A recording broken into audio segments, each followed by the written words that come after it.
Siguro, magpapasalamat na lang po ako sa lahat ng bubuo ng Lolong. Tulad nga po sinabi ko kanina, of course, to GMA Public Affairs, thank you very much. It's my parang consecutive project with you guys. And masabi ko, hindi ako magsasawa na makatrabaho kayo because I know that you guys are very supportive and very collaborative pagdating sa lahat ng mga bagay na ginagawa natin. And for me, at this point in time, parang yun naman talaga yung sikreto ng lahat. Kaya po nagtatagumpay ang mga bagay dahil po nagtutulungan tayo.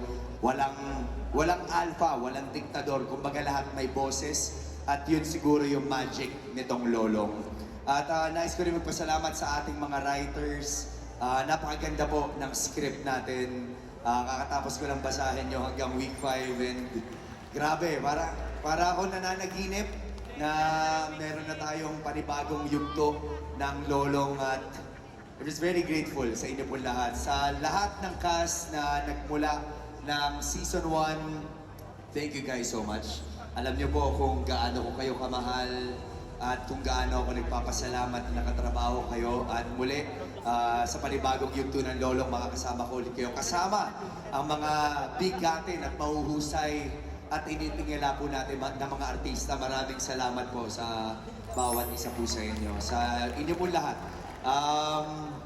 Gusto ko lang po mangako sa bawat isa sa inyo na talagang dugot pawis iaalay ko sa programa na ito dahil alam ko po na ang hangarin lamang natin ay makapagbigay ng inspirasyon sa bawat manonood. At kasama niyo po ako, anumang klaseng problema, anumang klaseng pagsubok, sama-sama nating lalabanan yan at sama-sama tayong abutin ang tagumpay na ating inaasahan. At muli po sa lahat po ng media friends, sa lahat ng press na nandito, guys, thank you so much. Maraming salamat po sa inyong lahat. Sana po ibahagi po natin ang magandang balita sa ating mga kababayan na muli pong magbabalik ang bayani ng bayan, si Lolo. Kaya sana po, abangan po natin to sa mga kapuso na nandito po ngayon. Thank you guys so much para po sa inyo ang programang ito. Thank you.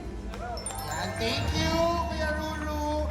Ayan, mga kapuso, for the pocket interview po, ang GMA internal teams, please proceed na po sa inyong, for your interview para sa mga cast natin na nasa stage. And the remaining media team po, you can interview rin po ang mga cast natin na nandito pa. So, kayo na pong bahala kung sino po ang inyong gustong ma-interview for your pocket interviews. Nandito lang po yung mga cast natin. Ayan, wala pong aalis ka na kung bahala. Charot. Ayan.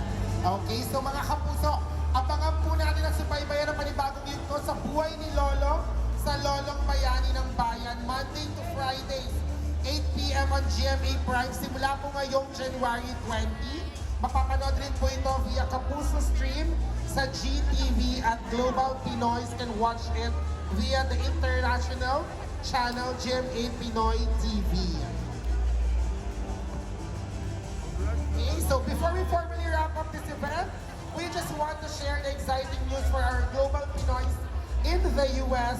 GMA Pinoy TV, GMA Live TV, and GMA News TV are now available on YouTube TV. So enjoy seamless access to all your favorite Kapuso shows anytime, anywhere. So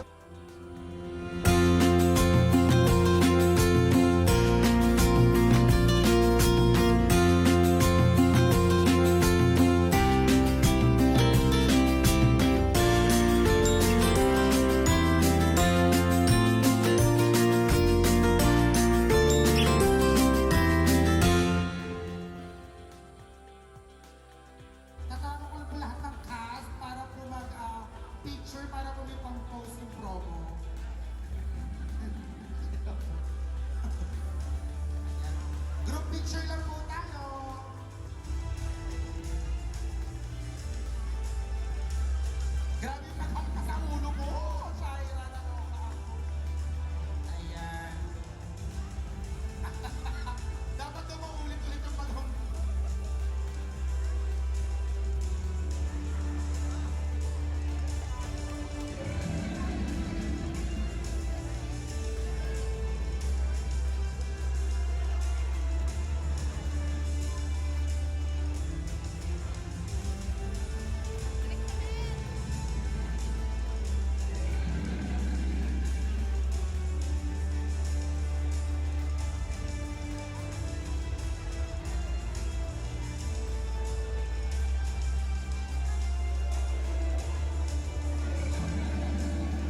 Jerusalem.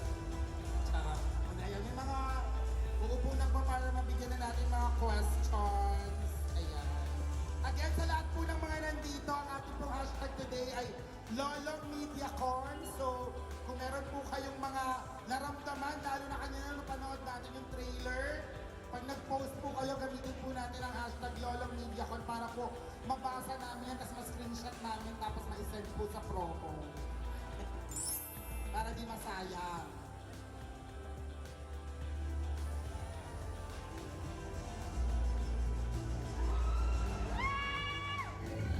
Yan, at syempre bago po tayo mag-proceed, gusto ko lang pong bigyan ng pagkilala at pupugay po ang ating mga bosses na nandito din po ngayon. Ayan, from GMA Public Affairs, we have our first Vice President. Ay, na-acknowledge lang natin, wala pa yata siya dito. Miss Nessa Mandalion. Ayan. Our Vice President, Miss Arlene Carnay. Our Assistant Vice President, Mr. Noy Cuana. Our Assistant Vice President, Miss Joy Madrigal. Maraming salamat po. Siyempre from Sparkle, our GMA Artist Center, we have our first Vice President of Sparkle GMA Artist Center and Talent Development and Management, Miss Joy Marcelo. Senior Talent Manager, Mr. Vic Del Rosario. Boss Vic, Happy New Year! Senior Talent Manager, Mr. Daniel Zamora. Yan. At nandito din po, yun no, manager pala yan ni Ate Rochelle. From GMA Corporate Affairs and Communications, we'd like to acknowledge our Vice President for Corporate Affairs and Communications, Miss Angel Javier Cruz. Ayan, ay po. Buti naman po ay nakaabot kayo. Our Assistant Vice President for Corporate Communications, Mr. Jojo Akio. Ayan, syempre nandito din lahat ng creative team behind Lolo. Ang ating program managers, Mark Anthony Norelia and Mr. Cheryl Janik. Sisipag ng mga to. At executive producers, Gemma Gonzaga, Marco Marcelo. Nako, dyan po kinuha ang peg ng mga damit ni Cinderella sa Lolo. Charot. Ronald Ramido and M. Angeles. Siyempre, wala po kaming lahat ng cast kung wala po yung mga head writers. So, ayan, thank you kay Jessie, Villabrile, and Ceres, Helga Barrios, kasama ang kanilang creative team. Dahil napakagandang istorya ang inyong sinusulat.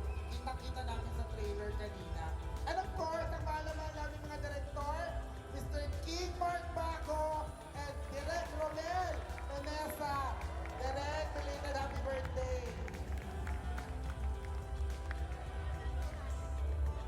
Ayan, ngayon, isa pa daw po ulit picture habang nakaupo naman kayo. Alimon pala. Para daw may pang cover photo ulit.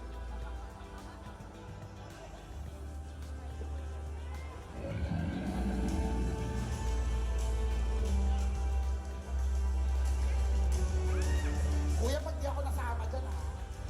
Astin ako ha. Sa dulo.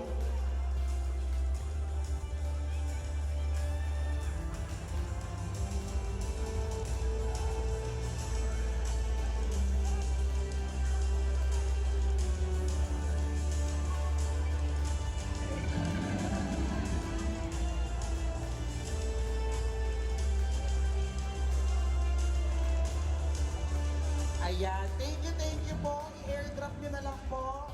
Yung mga naka-Samsung, mag-install na lang ng Telegram.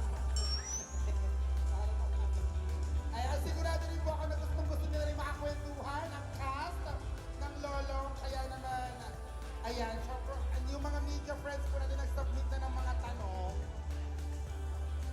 Ang sabi po nitong aking board ay ako na daw po ang magtatanong.